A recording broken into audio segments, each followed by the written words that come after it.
Bangkok, an international Rohingya crisis appeal has raised $278 million to help deal with one of the world's worst humanitarian emergencies, but that is less than half the amount experts say is needed.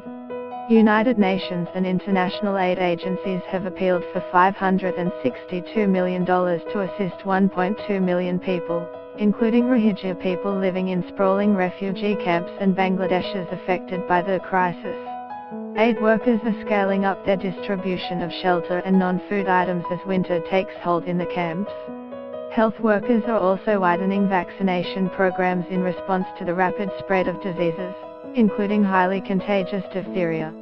More than 655,000 Rohingya Muslims have fled Myanmar's Rakhine state since August the 25th, the day the country's army launched systematic attacks on Rohingya villages in what the United Nations calls textbook ethnic cleansing and very likely crimes against humanity.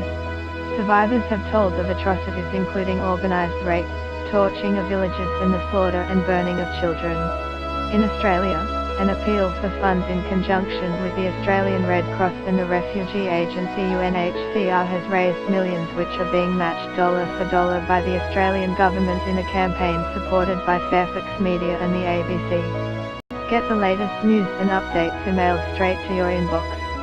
By submitting your email you are agreeing to Fairfax Media's terms and conditions and privacy policy. The Australian Red Cross Myanmar Crisis Appeal has raised almost $4 million, including the government's contribution.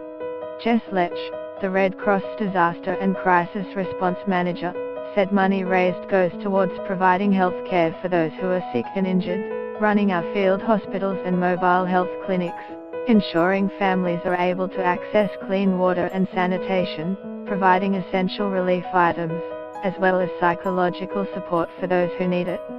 Ian Wolverton from Save the Children said so far we have raised over $500,000, which is a great effort. The needs are massive with children and families living in the most appalling conditions,